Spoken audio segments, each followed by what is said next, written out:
الحمدللہ رب العالمین والصلاة والسلام علی حبیبہ محمد وآلہ وصحبہ اجمعین۔ اعوذ باللہ من الشیطان الرجیم، بسم اللہ الرحمن الرحیم۔ واستغفروا ربکم ثم توبوا الیہ ان ربی رحیم ودود۔ اللہم سبحانک لا علم لنا الا ما علمتنا انک انت العلیم الحکیم۔ مولا یا صلی وسلم دائما ابدا علی حبیبک من زانت بہ الاسر۔ 12ویں پارے سورہ ہود میں حضرت شعیب علیہ نبینا علیہ الصلوۃ والسلام کا ذکر خیر چل رہا ہے، اور اس سے پہلی آیہ کریمہ میں انہوں نے اپنی قوم کو بتایا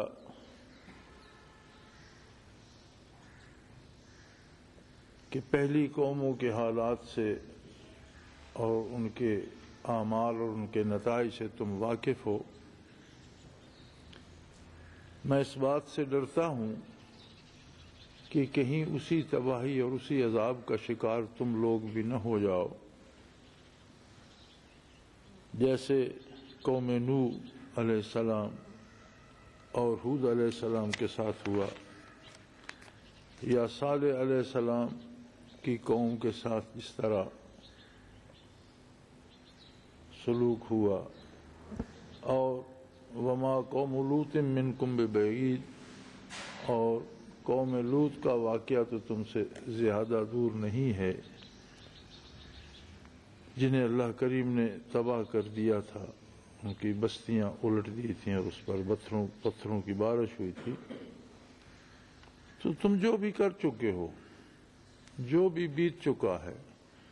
جو بھی ہو چکا ہے، اس کا حل یہ ہے وَاسْتَغْفِرُوا رَبَّكُمْ، اپنے پروردگار سے اپنے گناہوں کی مغفرت طلب کرو۔ وہ گناہ کیسا بھی ہے، ظلم ہے، کفر ہے، شرک ہے،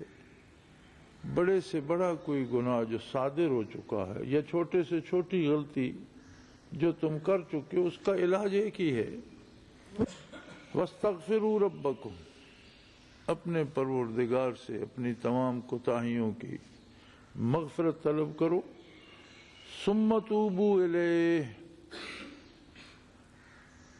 اور پھر اس کی اطاعت کا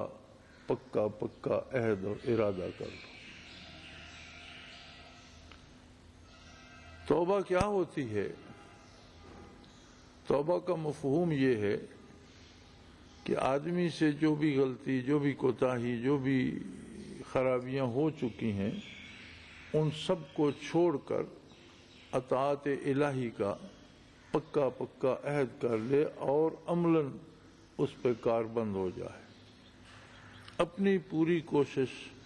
اس پر عمل کرنے کی کرے۔ اگر تم اپنے گناہوں کی معافی مانگو اور آئندہ کے لیے اطاعت کا عہد کر لو، ارادہ کر لو، تو میں تمہیں یقین دلاتا ہوں ان ربی رحیم ودود، کہ میرا پروردگار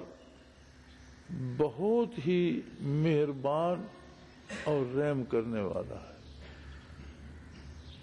جو کوئی اس سے مغفرت طلب کرتا ہے، یہ اس کی شان کریمی سے بعید ہے کہ اسے خالی لوٹائے، وہ بہت بڑا رحم کرنے والا ہے۔ اور جو کوئی اس کی اطاعت کا عہد کر لیتا ہے تو وہ ودود ہے، محبت کرنے والا ہے، وہ اس بندے سے پیار کرتا ہے، محبت کرتا ہے، ایسا رشتہ استوار کر لیتا ہے کہ ہمہ وقت وہ بندہ اس کی رحمت کے زیر سایہ رہتا ہے۔ اب اس میں دو باتیں بندے کی طرف سے ہیں اور دو باتیں اللہ کریم کی طرف سے۔ بندے کی طرف سے اپنے گناہوں کی مغفرت کی طلب ہے کہ بندہ پوری دیانت، پوری امانت پورے خلوص کے ساتھ اپنی خطا کار زندگی کو سامنے رکھتے ہوئے یہ گزارش پیش کرے کہ اے اللہ مجھ سے جو کچھ ہوا غلط ہوا اور میں تیری بخشش کا طلبگار تیرے دروازے پہ کھڑا ہوں۔ اس کا جواب یہ ہے کہ اللہ کے نبی فرماتے ہیں کہ یقیناً میرا اللہ رحیم ہے، اس کی رحمت اور اس کے کرم سے یہ بعید ہے کہ کوئی خطا کار اس کے دروازے پہ حاضر ہو اور وہ اسے خالی لوٹا دے۔ یہ اس کی اپنی شان کریمی ہے اور اس کی اپنی عظمت ہے۔ گناہ بڑے سے بڑا بھی ہو سکتا ہے، لیکن کوئی بھی گناہ ایسا نہیں ہے جو اللہ کی بخشش اور اس کی رحمت کو عاجز کر دے۔ دوسری بات بندے کی طرف سے ہے کہ اپنی آئندہ زندگی میں وہ یہ عہد کر لے پورے خلوص کے ساتھ کہ اے اللہ میں تیری اطاعت کروں گا، تیرے احکام کو مانوں گا، تیرے نبی پر ایمان لایا ہوں اور اسے نبی اور رسول سمجھ کر اس کی غلامی کروں گا۔ چونکہ نبی اور رسول کی اطاعت جو ہوتی ہے وہ غیر مشروط ہوتی ہے، کوئی شرط نہیں لگائی جا سکتی کہ میں آپ کی اطاعت کروں گا تو مجھے آپ کیا دیں گے۔ نہیں، نبی کا مقام یہ ہے کہ وہ مطاع ہوتا ہے، اللہ کی طرف سے نبی کی عظمت یہ ہوتی ہے کہ اس کی اطاعت کی جائے۔ فرمایا جو شخص یہ عہد کر لے اسے دو جہانوں کی سب سے بڑی نعمت مل جاتی ہے، اور وہ ہے اللہ کی محبت، اللہ کی دوستی۔ اور اللہ ودود ہے، اللہ دوستی کرتا ہے، اللہ محبت کرتا ہے، محبت کرنے والا ہے۔ اس میں کمی یا کمزوری انسان کی طرف سے آتی ہے کہ بڑی بدنصیبی تو یہ ہے کہ ہم ہر گناہ کا بھی غلط یا صحیح جواب تلاش کرتے رہتے ہیں، اور ہم چاہتے ہیں کہ جو کچھ میں کر رہا ہوں یہی صحیح ہے اور درست ہے، حالانکہ ہم یا ہماری پسند معیار حق نہیں ہے۔ معیار حق اللہ کا حکم ہے، اللہ کے نبی کا حکم ہے۔ جو اس بارگاہ کو پسند ہے وہی حق ہے، اور جو وہاں نامقبول ہے وہ درست نہیں ہو سکتا۔ سب سے بڑی بدنصیبی یہ ہے کہ انسان اپنے گناہوں کا جواز تلاش کرتا رہے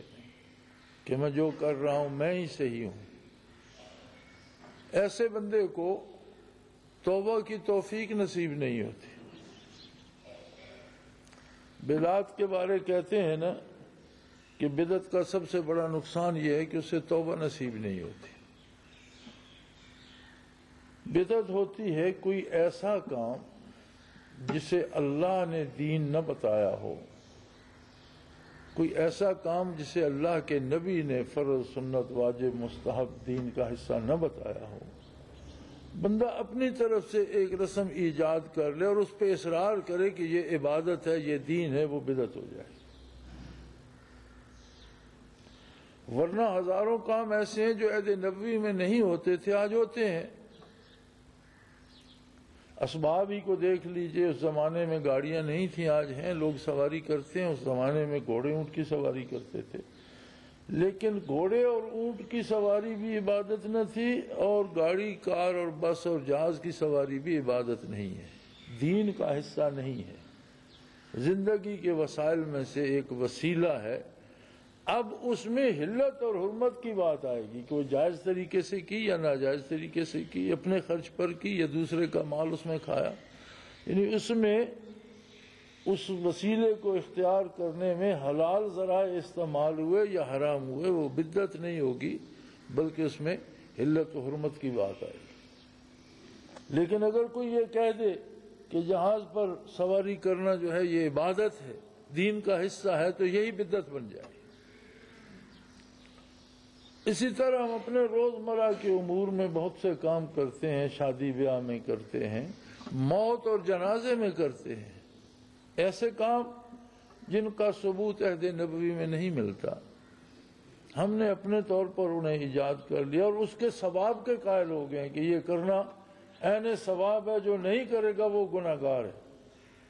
تو جس کام کا ثبوت عہد نبوی میں نہیں ملتا، قرآن و سنت میں نہیں ملتا، متقدمین سے نہیں ملتا، اسے اپنے طور پر بطور عبادت گھڑ لینا، یہ بدعت ہے۔ اب اس بدعت کی مصیبت یہ ہے، ویسے تو ایک سیدھا سا اصول ہے کہ کل بدعت ضلالہ، ہر بدعت گمراہی ہے، وکل ضلالۃ فی النار، اور ہر گمراہی دوزخ کی طرف جاتی ہے۔ مصیبت اس کی یہ ہے کہ بندہ جس کام کو عبادت اور نیکی سمجھ رہا ہے، اس سے وہ توبہ کیوں کرے گا؟ اگر کوئی ایک شخص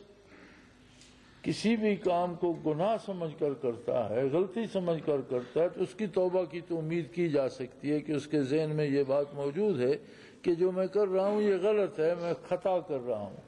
تو کسی وقت اسے توفیق توبہ بھی نصیب ہو سکتی ہے۔ لیکن ایک بندہ غلط کر رہا ہے، کام جو کر رہا ہے وہ ثواب نہیں، گناہ ہے، لیکن وہ اسے عبادت سمجھ کے کر رہا ہے، تو وہ اس سے توبہ کب کرے گا؟ تو علماء حق فرماتے ہیں کہ بدعت کی سب سے بڑی مصیبت یہ ہے کہ اس سے توبہ نصیب نہیں ہوتی۔ تو اس طرح کے جو امور ہم نے زندگی میں ایجاد کر لیے ہوتے ہیں، جن کا کوئی ثبوت دین میں نہیں ملتا، ہم چوری کرتے ہیں، ہمارے ذہن میں یہ بات دل میں موجود ہوتی ہے کہ میں نے خطا کی ہے، غلط کیا ہے، اب اسے چوری کو چور بھی حلال نہیں سمجھتا، ہم جوا کھیلتے ہیں، ہمارے ذہن میں موجود ہے کہ میں غلط کر رہا ہوں، ڈاکہ کرتے ہیں، قتل کرتے ہیں، ان سارے امور کے بارے کرنے والے کو تو اعتماد ہوتا ہے کہ میں گناہ کر رہا ہوں، لیکن اب ایک اور تماشا بن گیا، آج لوگوں کو مساجد میں شہید کر دیا جاتا ہے اور قتل کرنے والا یہ سمجھ رہا ہوتا ہے کہ میں بڑا نیکی کا کام کر رہا ہوں۔ ایسا دور آ گیا ہے کہ بے گناہ لوگوں کو بازار میں سرے بازار شہید کر دیا جاتا ہے، وہ جانتے نہیں مجھے کس نے مارا، کیوں مارا، مارنے والا نہیں جانتا میری گولی کس کو لگی، وہ کون تھا۔ اب اس میں کون سی ہمت اور کون سی بہادری اور کون سی نیکی ہے؟ لیکن شاید انہیں ان کے پیشوا یا ان کے رہنما جن پر وہ اعتماد کرتے ہیں، وہ کہتے ہوں گے کہ یہ ثواب کا کام ہے، کر گزرو، یہ شیعہ کی امام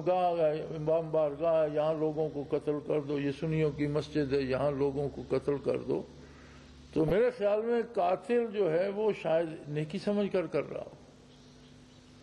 تو اب جو ظلم کو خود نیکی سمجھ رہا ہے وہ توبہ کیسے کرے گا؟ جب گناہ کو نیکی سمجھ لیا جائے تو توبہ کی توفیق نصیب ہی نہیں ہوتی، اس کو خیال ہی نہیں آتا اس سے توبہ کرنے کا۔ نبی کریم صلی اللہ علیہ وآلہ وسلم نے عین جہاد میں بھی حکم دیا کہ کافروں کے عبادت خانے بھی اجاڑے نہ جائیں۔ کافروں کے جو پجاری یا عبادت خانوں میں رہنے والے لوگ، خواہ وہ بتوں کی پوجا کر رہے ہوں، انہیں پریشان نہ کیا جائے۔ اب بھلا کس کے پاس جواز ہے کہ وہ مسلمانوں کی عبادت گاہوں میں قتل کروائے اور پھر اسے ثواب بھی اور عبادت بھی قرار دے؟ تو یہ ایسا دور آ گیا ہے کہ یہاں ہم اپنے گناہوں کو اور اپنی خطاؤں کو بھی نیکی کا اور اسلام کا لیبل لگا لیتے ہیں، جس کا سب سے بڑا نقصان یہ ہوتا ہے کہ توبہ کی توفیق ہی نہیں ہوتی۔ اب نیکی سے توبہ کون کرے گا؟ جس کام کو کوئی عبادت سمجھ بیٹھا اس سے توبہ کون کرے گا؟ لیکن نجات کا راستہ یہ ہے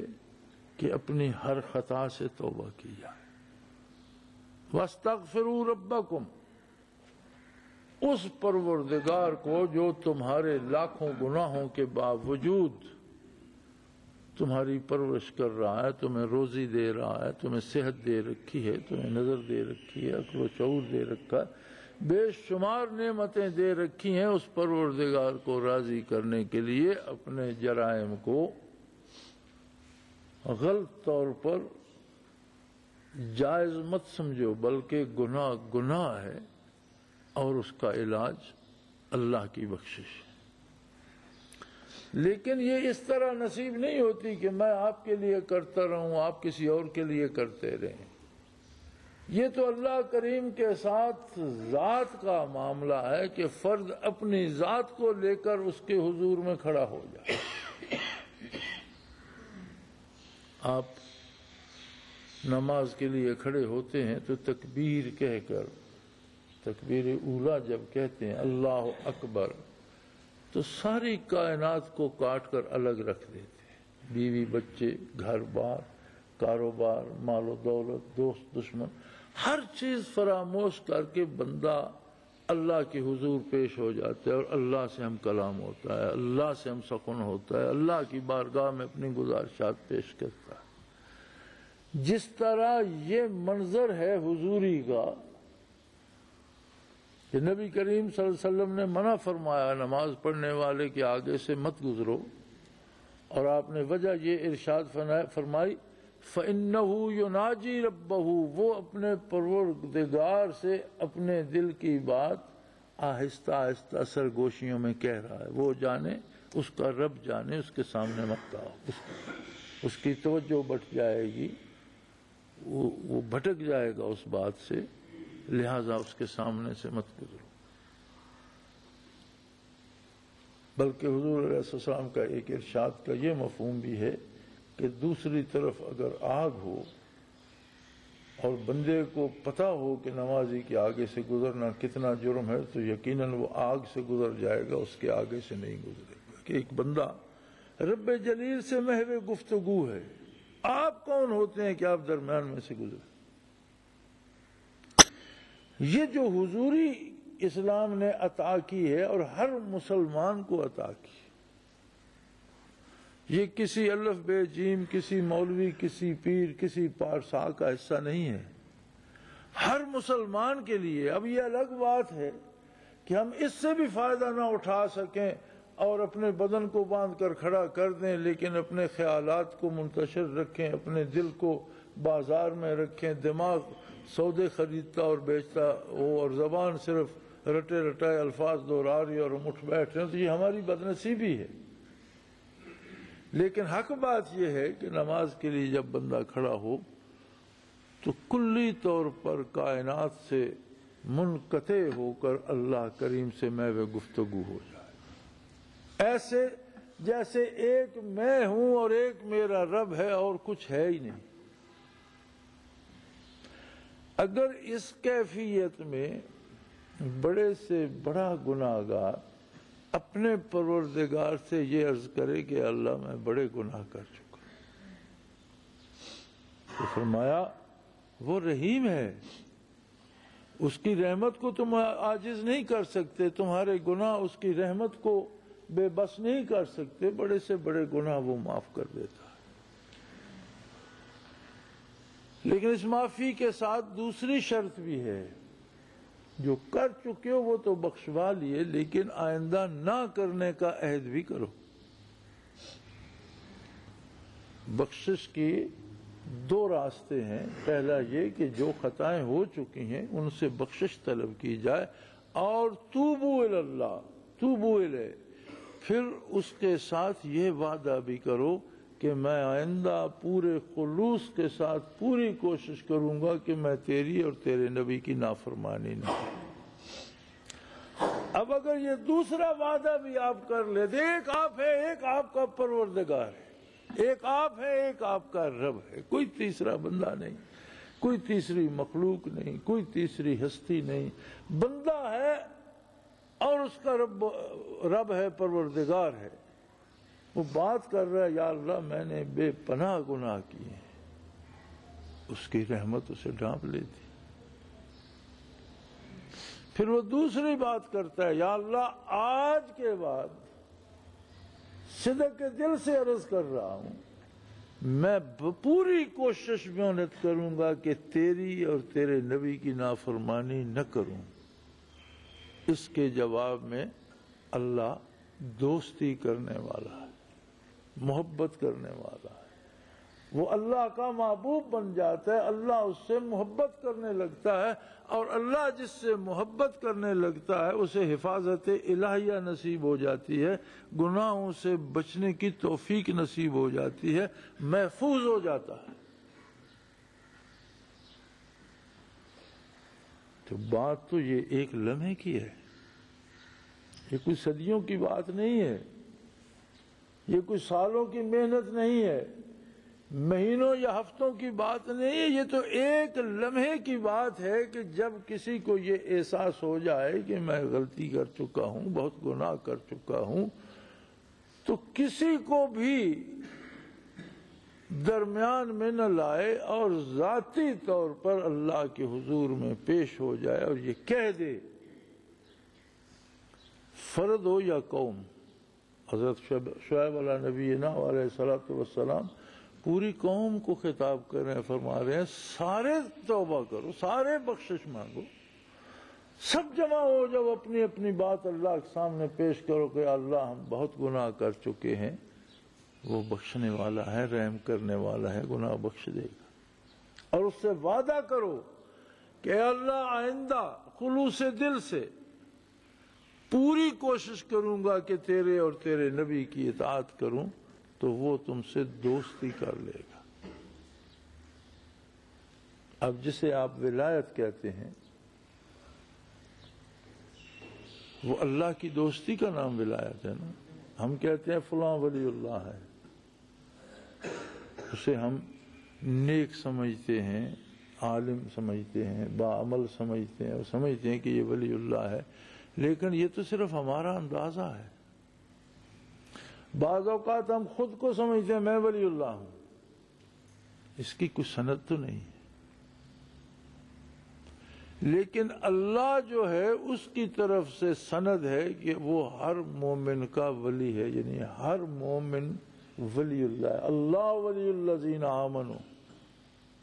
اللہ مومنوں کا دوست ہے، مستند بات ہو گئی۔ اب ایمان کیا ہے کہ اللہ کی ولایت نصیب ہو جائے، اللہ کی دوستی نصیب ہو جائے۔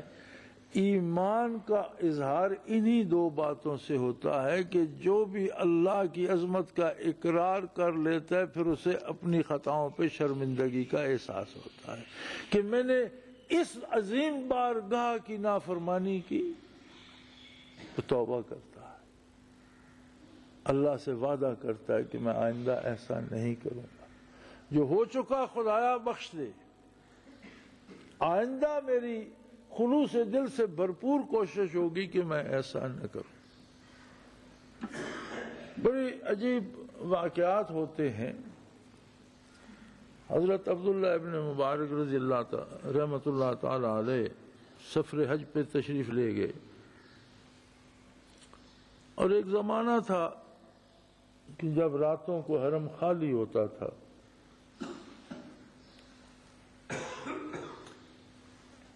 میں نے بھی جب پہلا حج کیا تو اس زمانے میں بھی طواف کی جگہ بھی بہت تھوڑی سی تھی، بیت اللہ کے گردا گرد جہاں ایسا بنا ہوتا تھا، اس میں کھمبے اور بتیاں لگی ہوتی تھیں، اور گردا گرد روشیں بنی ہوتی تھی، سارا صحن زرد رنگ کی گیٹیوں سے بھرا ہوتا تھا، اور لوگ تھانوں کے تھان کپڑے آب زمزم میں تر کر کے وہاں پھیل دیتے تھے۔ اور اب بھی جہاں مقام ابراہیم ہے، وہ سفید پتھر جس پہ ابراہیم علیہ السلام کا قدم مبارک نقشہ جہاں رکھا ہے، بیت اللہ سے جتنی دوری پہ ہے تقریباً اتنی ہی دوری پہ پورا گردا گرد گول دائرہ ہوتا تھا، اور اتنا ہی رش ہوتا تھا کہ لوگ اس میں طواف کرتے تھے۔ اب زمانہ بدل گیا ہے، اب تو بیت اللہ شریف کے سارے صحن میں طواف ہو رہا ہوتا ہے، گردا گرد مسجد میں طواف ہو رہا ہوتا ہے، دوسری منزل پہ ہو رہا ہوتا ہے، چھت پہ ہو رہا ہوتا ہے، اس کے بعد پھر عمارت کے باہر گردا گرد سڑک پہ بھی طواف کرنے والے پھر رہے ہوتے ہیں، اتنی مخلوق جمع ہو جاتی ہے۔ اس وقت شاید اتنے وسائل سفر کی اتنی آسانیاں نہیں تھیں، لوگ تھوڑے ہوتے تھے۔ ہم نے بھی جب الحمدللہ پہلا حج کیا تو ہم رات کو عموماً 1-1:30 بجے کوشش کرتے تھے کہ بیت اللہ شریف میں جائیں تو 2 4 5 لوگ ہوتے تھے، طواف کرنا بھی مزے کا ہوتا تھا اور حجر اسود کو بوسہ دینے میں بھی کوئی دشواری نہیں ہوتی تھی۔ تو اس زمانے میں بھی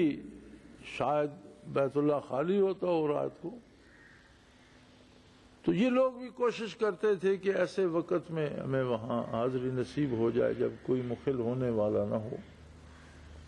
تو جب وہ تشریف لے گئے تو انہوں نے دیکھا کہ ان سے پہلے ایک شخص طواف کر رہا ہے، مطاف میں پھر، اور بڑے درد سے کہہ رہا ہے لبیک اللہم لبیک، اس کے دل سے ہوک اٹھ رہی ہے۔ اچانک انہوں نے ایک گرجدار آواز سنی، ہاتف کی آواز تھی، اور وہ کہہ رہا تھا کہ نکل جاؤ میرے گھر سے اور اس میرے گھر کو اپنے قدموں سے آلودہ نہ کرو، چلے جاؤ یہاں سے۔ تو وہ لرز گئے، رک گئے، جہاں تھے وہیں ان کے قدم جم گئے۔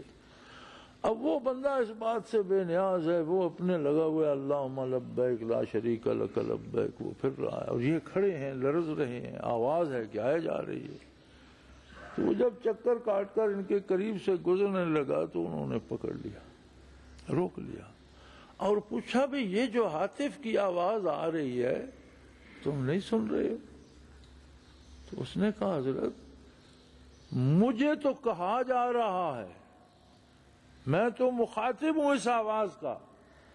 آپ اس کے مخاطب نہیں ہیں، آپ نے سن لی تو میں کیسے نہیں سن رہا ہوں؟ جس کو خطاب کیا جا رہا ہے، جس سے کہا جا رہا ہے، میں بھی سن رہا ہوں، آپ سے بہتر سن رہا ہوں۔ تو انہوں نے فرمایا پھر تو غضب الہی سے ڈرتا نہیں ہے؟ تو چاہتا ہے کہ دنیا پہ کوئی عذاب نازل ہو جائے، کیوں چلا نہیں جاتا یہاں سے؟ تو اس نے کہا حضرت اور کوئی دروازہ دکھا دیں اس جیسا، میں وہاں چلا جاؤں، اور کوئی ہے ہی نہیں، میں جاؤں کہاں؟ تباہ کر دے، عذاب نازل کر دے، اس کی مرضی، بخش دے اس کی مرضی، میرے پاس دوسرا دروازہ نہیں ہے۔ تو حضرت فرماتے ہیں کہ وہ تو بات کر کے چل پڑا، اور میں نے دیکھا کہ جھڑک کی بجائے اللہ کی رحمت کے انوار نے اسے گھیر لیا۔ وہ خود ابن مبارک فرماتے ہیں کہ میں دیکھ رہا تھا کہ رحمت الہی کے انوار نے اس شخص کو گھیر لیا۔ اس نیت، اس خلوص کے ساتھ اس کے حضور حاضر ہو جائے، وہ مسجد میں ہو، وہ بیت اللہ میں ہو، وہ جنگل میں ہو، وہ صحرا میں ہو، وہ پہاڑ پہ ہو، وہ دریا میں ہو، وہ جہاز پہ ہو، وہ فضا میں ہو، جہاں بھی ہے، جس لمحے یہ احساس ہو جائے کہ جو میں نے کیا وہ غلط تھا، اس لمحے اللہ کی حضور حاضر ہو جائے تو اللہ تو ہر وقت ہر جگہ موجود ہے، بندہ غیر حاضر ہے۔ جب اسے احساس ہو جائے، جس لمحے ہو جائے، اسی لمحے حاضر ہو جائے اور یہ کہہ دے کہ اللہ میں نے غلط کیا، اللہ رحم کرنے والا ہے، اس کی رحمت اسے نصیب ہو جائے، اور یہ عہد کر لے کہ آئندہ ہے پروردگار عالم، میں خلوص دل سے پوری کوشش کروں گا کہ تیری اور تیرے نبی کی نافرمانی نہ کروں۔ اللہ اس سے دوستی کر لیتا ہے۔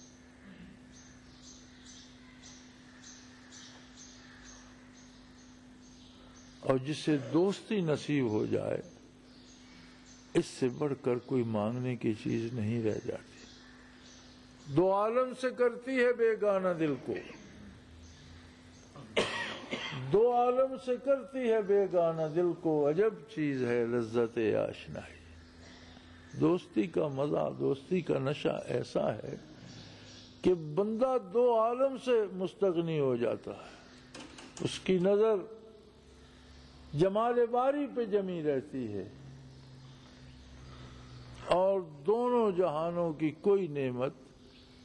اس کے جمال جیسی نہیں ہو سکتی، وہ بے مثل ہے، بے مثال ہے۔ محمود غزنوی رحمت اللہ تعالی علیہ عظیم سلطان تھا اور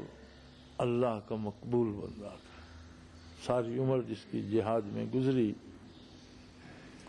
بڑا عجیب اتفاق ہے کہ اگلے دن میں نے ایک جنگل میں سلطان مرحوم کا ایک کیمپ دیکھا، ایک چوکی دیکھی، کچھ آثار ملے. کیا عجیب لوگ تھے، کہاں غزنی اور کہاں یہ ویرانے. گھوڑوں کا سفر تھا، لیکن کفر کے مقابلے کے لیے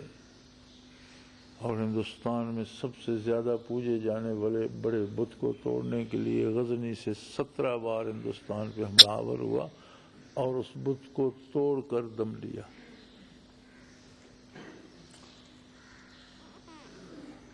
تو انہوں نے اثناء سفر کسی چرواہے کو دیکھا، اس سے باتیں کی. 9 عمر سا لڑکا تھا، انہیں اچھی لگی اس کی بات، اس سے دوستی ہو گئی سلطان کی، اسے ساتھ رکھ لیا. اب ایک 9 عمر سا چرواہا ہے اور ہمہ وقت سلطان کے ساتھ ہے. سلطان کھانا کھاتے ہیں تو وہ ساتھ ہے، دربار تشریف لاتے ہیں تو وہ ساتھ ہے،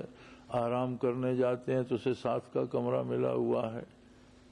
تو جو پرانے درباری تھے اور سلطان کے باپ دادا سے خدمت کرتے آ رہے تھے، انہیں بڑی عجیب بات محسوس ہوئی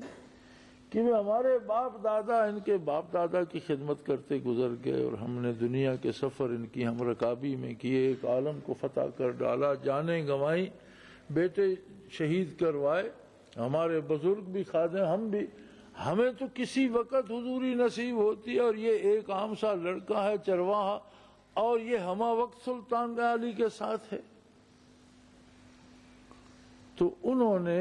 کسی نہ کسی طرح اپنا دکھ سلطان تک پہنچایا کہ یہ بڑی عجیب بات ہے کہ ہماری تو نسلیں سلطان کی نسلوں کی خدمت کرتے بیت گئی، ہمیں تو کسی لمحے کبھی کسی خاص موقع پر حضوری نصیب ہوتی ہے یا کسی مشورے کے لیے طلب کیا جاتا ہے، اور یہ ایک 9 عمر سا چرواہا ہے، عجیب سا لڑکا ہے اور یہ ہمہ وقت سلطان کے ساتھ ہے. سلطان نے اس بات کا جواب دینے کی بجائے فتح کے بعد جب آپ دارالخلافہ پہنچے تو اس فتح کے جشن کا اعلان فرما دیا. تمام اراکین سلطنت کو، تمام وزراء کو، تمام جرنیلوں کو دعوت دی گئی اور جو مال غنیمت آیا تھا اس میں سے مختلف چیزوں کے نام لکھ کر یا چیزیں مہیا کر کے سجا دی گئیں کہ آج جشن فتح ہے اور یہ سارے انعامات ہیں اور جس کو جو چیز پسند آئے وہ اس پہ ہاتھ رکھ دے، وہ اسی کی ہے. کہیں خوبصورت گھوڑوں کی فہرست ہے، کہیں زر و جواہر کی فہرست ہے، کہیں خوبصورت اسلحہ کی اور زرہ کی اور تلواروں کی فہرست ہے، کہیں خوبصورت جاگیروں اور باغات کی فہرست ہے، کہیں محلات اور مکانوں کی فہرست، غرض جو چیزیں ہیں، کہیں اعلیٰ ترین لباس کی، کہیں مال و دولت کی. تو وہ الگ الگ فہرستیں لگا دی گئیں کہ جسے جو چیز پسند ہو وہ اس پہ ہاتھ رکھے، اسے وہ دولت مہیا کر دی جائے. اب دعوت کے بعد جتنے اہل دربار اٹھے سب نے اپنے اپنے ذوق کے مطابق کوئی نہ کوئی چیز پسند کر لی. کسی نے گھوڑے، کسی نے جاگیر، کسی نے مال و دولت، کسی نے اسلحہ، کوئی جو چیز جس کو پسند تھی، جو مزاج تھا اس پہ ہاتھ رکھ دیا. ایاز اپنی جگہ سے اٹھا اور اس نے سلطان کے کندھے پہ ہاتھ رکھ دیا کہ میرے لیے یہ دولت کافی. تب سلطان نے انہیں بتایا کہ دیکھو یہ جتنی چیزیں تم نے لی ہیں میرے دربار میں ان کی کمی نہیں ہے، اور یہ انشاءاللہ اور فتوحات ہوں گی اور غنیمت آئے گی اور مال آئے گا، اور سب ویسے بھی تم میں تقسیم ہوتا ہے. لیکن یہ ایک ہی بندہ ہے جس نے ساری نعمتوں کو ٹھکرا کر سلطان کے کندھے پہ ہاتھ رکھ دیا. اب جس کا سلطان ہے سلطنت تو ساری اسی کی ہے. تم نے تو ایک ایک چیز کا انتخاب کیا ہے، یہ تو ساری سلطنت لیے بیٹھا ہے. اگر دنیاوی حکمران کی دوستی اتنی عظیم ہے تو کسی سے پروردگار عالم دوستی کر لے. تو دو عالم اسی کے ہیں، کائنات اسی کی ہے، خدائی اسی کے ہے جس کا خدا ہے، کائنات اسی کی ہے جس کا خالق کائنات ہے۔ ایک عام آدمی، ایک فقیر آدمی، ایک خطا کار آدمی، واہ کیا خوب بات کہی جا رہی ہے۔ یہ پارساؤں سے نہیں کہا جا رہا، یہ نیکوکاروں سے اور علماء سے نہیں کہا جا رہا، یہ بڑے بڑے بزرگوں سے نہیں کہا جا رہا، یہ بات تو گناہگاروں سے ہو رہی ہے، خطا کاروں سے ہو رہی ہے، بدکاروں سے ہو رہی ہے کہ آؤ اللہ کی بارگاہ میں اپنے گناہوں کی معافی مانگو، اور یہ وعدہ کر لو کہ اے اللہ آج کے بعد خلوص دل سے میری پوری کوشش ہوگی کہ تیری اور تیرے نبی کی نافرمانی نہ کروں، تو تمہیں اللہ کی دوستی نصیب ہو جائے۔ عجیب بات ہے، کہتے ہیں اسلام پہ چلنا بڑا مشکل ہے، اسلام بڑا مشکل مذہب ہے۔ کیا مشکل ہے اس میں؟ ہاں، ہم اپنے لیے خود مشکلیں پیدا کرتے ہیں، اپنے آپ کو خطاؤں کا عادی کر لیتے ہیں اور خود کو بدلنا نہیں چاہتے۔ اسلام میں تو جتنی چھوٹ اللہ نے دی ہے اور اس امت کو جتنی دی ہے اس کا احاطہ ممکن ہی نہیں ہے، اور یہ تو نعمت تقسیم ہو رہی ہے شعیب علیہ السلام کے زمانے میں۔ اب زمانہ ہے محمد الرسول اللہ صلی اللہ علیہ وسلم کا۔ آج اگر کوئی دامن مصطفی سے وابستہ ہو جائے، اپنی زندگی کے گناہوں کا اقرار کر لے اور اللہ سے بخشش چاہے اور یہ عہد کر لے کہ اللہ میں تیرے اور تیرے نبی کی نافرمانی نہیں کروں گا، تو اسے اللہ کی دوستی نصیب ہو جاتی ہے، وہ ولی اللہ ہو جاتا ہے۔ بس اتنی سی بات ہے ولی اللہ بننے میں اور ولایت سے محروم رہنے میں۔ ایک قدم ہے ادھر ہے تو پھر صدیوں کی دوری پڑ جاتی، اور ایک قدم ہے کہ راست کی طرف آ گیا تو ایک لمحے میں سارا معاملہ طے ہو گیا۔ اللہ کریم ہمیں احساس گناہ بھی عطا فرمائے، توبہ کی توفیق عطا فرمائے، بخشش مانگنے کی توفیق عطا فرمائے، اپنے اور اپنے حبیب کی اطاعت کی توفیق عطا فرمائے، اور محبت الہیہ کا چسکا ڈال دیں۔ وآخر دعوانا ان الحمدللہ رب العالمین۔